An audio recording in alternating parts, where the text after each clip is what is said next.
Starting to the top left with a 1-0 lead in this series, the Zerg player for Samsung Khan. Samsung Khan Shine. Very solid game, game number 1.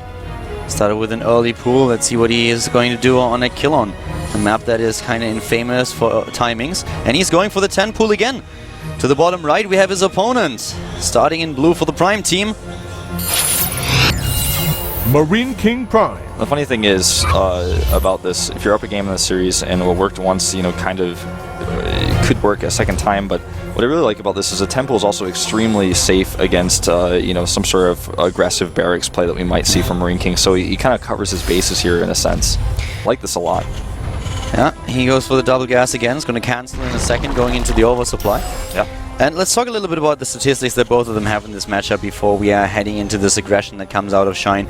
We have Shine with 8 maps played against Terran offline in Heart of the Swarm. He won 4 of them, lost 4 obviously. He lost those maps against Bomber and against Tasia. He won against Innovation just recently, and at the beginning of his career in Heart of the Swarm he took out Keen with a 2-0.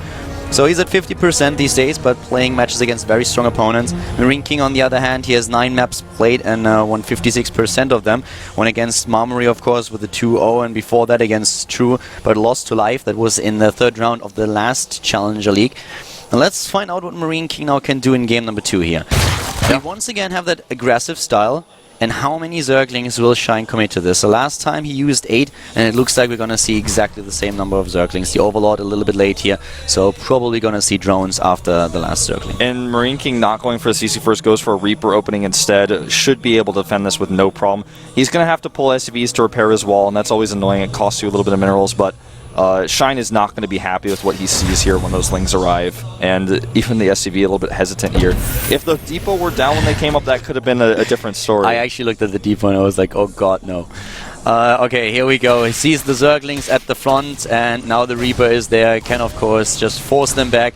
There's not going to be too much done for Shine, and this puts him very much behind. He gets his own expansion now, but MarineKing already knows that there is a commitment to, well, an early pool, and therefore, of course, the added expense for the Zerg player in economy.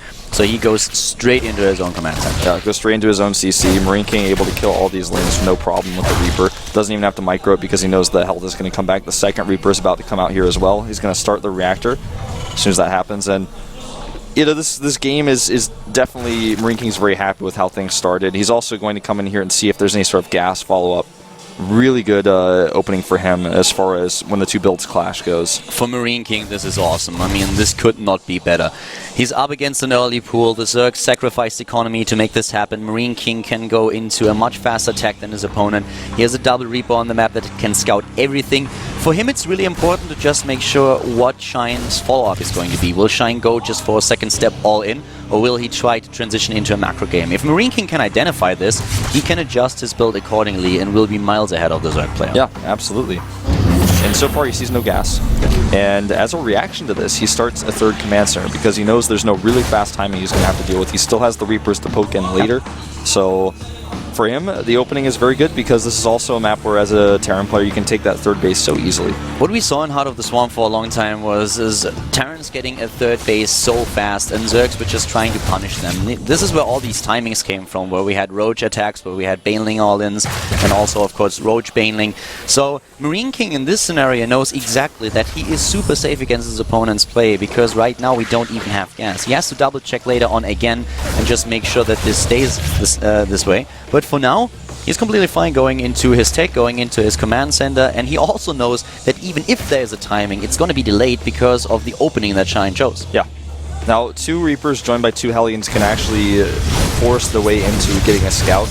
So far he's just attacking the Queen a little bit, but if he wants to, he can easily run one of these units into the main base, get the information he wants. He has the command center landed, he's going to make his 3rd orbital now. And here he comes poking up again. 3rd and 4th Hellions not going to join the party. There they are.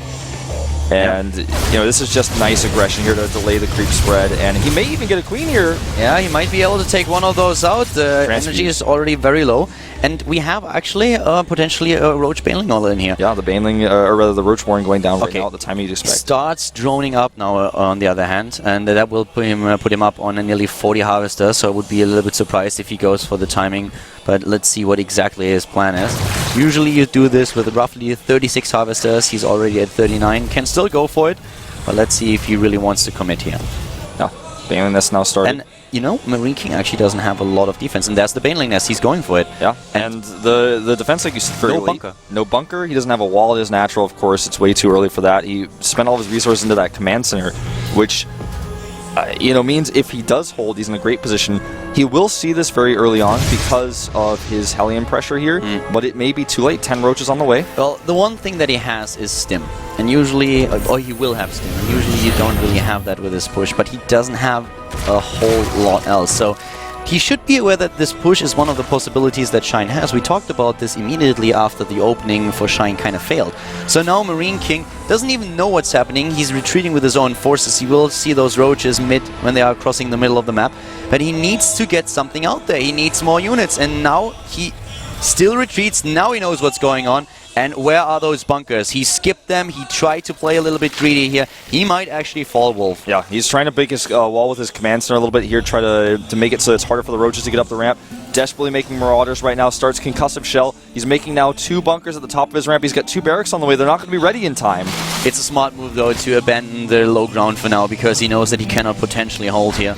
It's just like he should not be in this position, but he's pulling everything that he has, and he has a big army, so as long as those Banelings are not moving in, he's in a good position, but here they come. Here they come, and the Ling's not really able to get a good surface area here, and he actually lines up the Banelings against the Hellions, and this is going the best possible way for MarineKing right now. Widowmine is out as well, and I think he's held here. Yeah, I think so too. He lost a few of his SCVs, but he still has a really good count, and keep in mind that he is backed up by 3 orbitals. That's a lot of mules, that's a lot of SCV production. He's going into 1-1 already. We have his opponent with so many additional Zerglings now. He's really committing. Yeah, his Shine is just going for aggression, getting another base behind this, but MarineKing should be able to hold this. Yeah, he saved most of his Marauders in that fight. He's about to have his 4th Marauder out, more Widow Mines, and he's going to have 1-1 fairly soon. It was all about those hits with the Hellions. Really, once the Banelings are gone, like you said, he doesn't have enough firepower to get through. Yeah. Here comes the second wave. Can he break through? He really needs to. This is the most important one. If MarineKing holds here, then it's all over potentially. And here we go. Nice positioning between the buildings, and most of those Banelings are already gone.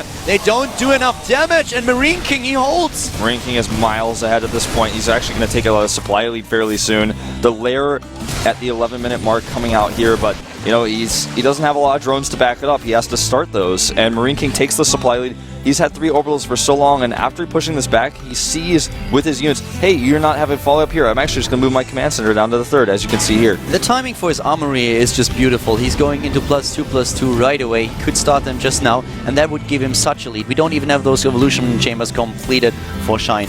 The Zerglings that run in here should be taken out. Oh, nice split against the Widowmine. We have 1 Marauder in. But in the end, MarineKing really made this placement of buildings work for him. Yeah. He created those artificial gaps that he could use against the Banelings, and they worked wonders. Absolutely. The command center and the factory, that little choke point the Banelings had to go through, really helped him micro his Hellions, for example, to make sure they got the most shots. He created clumps of units. And Shine just, he had no choice but to go through the gap, because if he doesn't, then he just can't attack. And that's really, really intelligent building placement by MarineKing. 3rd base is landed now. Yeah. When we look at the overall supply, you might think that MarineKing is not as far as ahead, but if you then just glimpse at what exactly he has in terms of tech, he has such a significant lead over his opponent. We already have the Medivacs on the map. We are miles away from seeing the Mutalisks or anything that could deal with the Medivacs, so he needs to rely on Spore Crawlers if he wants to hold those at bay. That would be a commitment that he doesn't want to make right now. We have also 1-1 done for MarineKing and +2/+2 on the production tab, whereas his opponent doesn't have anything. So MarineKing has all the cards in his hand right now. Yeah, he's even supply blocked Shine by killing an Overlord. He continues the drop pressure. He hasn't cleared up a lot of creep, but he may do that on his way out here with these drops. Decides to go for the 3rd base instead. And if he can get all these units loaded and just trade against the Banelings and the Lings before the Roaches come in to pick up just over and over again as he's doing now, this just puts him further and further ahead. And any unit that Shine has to make is not a drone, and that's not what he wants right now. Great drop here with the Marauder. He has to make sure he doesn't use the Banelings on it. Yeah, really well done. There's the Widowmine. He could target those Banelings, moves back, but takes a lot of damage. Shine, that is. So MarineKing moving back for now, but you can really see that he's already getting so many more Medivacs out there. He's getting those 2 upgrades. He's on 3 bases by now, has a decent economy, should take the gas at the 3rd, which is something that is most likely going to do very soon. Even a 4th command center already on the way. Yeah. Once he takes the gas at the third base, he can easily start 3-3. Yeah. I don't expect him to miss a beat with that. Going to start to clear up the creep here. Shine is just on the back burner right now. He's trying to kind of come to the forefront of the map, take control of things, but right now he has to defend because MarineKing has had enough time to make an army to attack him with. You're so right. He has to defend for now. He has to try to get his 4th base up. He has to defend and just try to hold until he has this tech out. And so far, Roaches, they are not going to do anything anymore once MarineKing hits 2-2 and later maybe even 3-3. So here comes the Terran player moving in, forcing that creep back. Another scan probably going to be dropped in the second, and there it is, takes down those tumors. And Shine is just in such a bad spot right now. He's so pressured. He can't even attack here because he doesn't have Baneling's speed. He has slow Banelings at 15 minutes against a 2-2 bio army that's so well split here. MarineKing is not only going to take this fight, he may even be able to take the game here right afterwards. Yeah, those splits. This is actually level 1 of the macro map that you have against micro map that you have against Banelings. GG being called. MarineKing takes it to a 3rd map. That's how MarineKing normally plays a game. He'll take a risk, and then he's so good at defending that you feel tempted to attack him, but he's going to hold a lot of the time. And in this case, the choke point he made was really his biggest strength. Yeah, this was just the two players trying to mind game each other a little bit. Shine knew that MarineKing really loves to go into a very greedy opening, and in this particular scenario, MarineKing is actually known to be a player who, after being early pulled in game 1, will still go for an early command center in game 2. This time he played it safe, and Shine just gambled a little bit, and he just was in such a bad spot. The opening was way better for MarineKing. Yeah. Well, map number 3 is Newkirk Precinct, so we have yet another 2-player map coming forward here, and this is a good map for drop play because you can easily hide your medevacs over the gaps. Of course, this becomes a double-edged sword once the Mutalisks are out. It's much harder to drop your Marines out to save them. Also, one of the things that we could see in a map like this is Banshees now that the new patch is out. We haven't seen that too much, but it's an option for Terrans. You know, the 3rd map is always the map you prepare probably the least for in a best of 3 like this because you're expecting or hoping that you can win the first maps. You focus on those two. So I wonder if MarineKing has planned maybe a Banshee build. We could see that. Seems a little bit pensive here as he goes into map number 3. Shine looking very confident. I'm very interested to see the openings. I want to see if MarineKing goes into a safer opening, if he just rolls the dice again. And the same true for Shine. Is he going into a normal build, or will he just go all out and once again start with an early pull? The map is loading, guys. We are in the game already. We are jumping in right now. Game number 3 between Shine and MarineKing on Newkirk here at the WCS Challenger League with Carl and Wolf.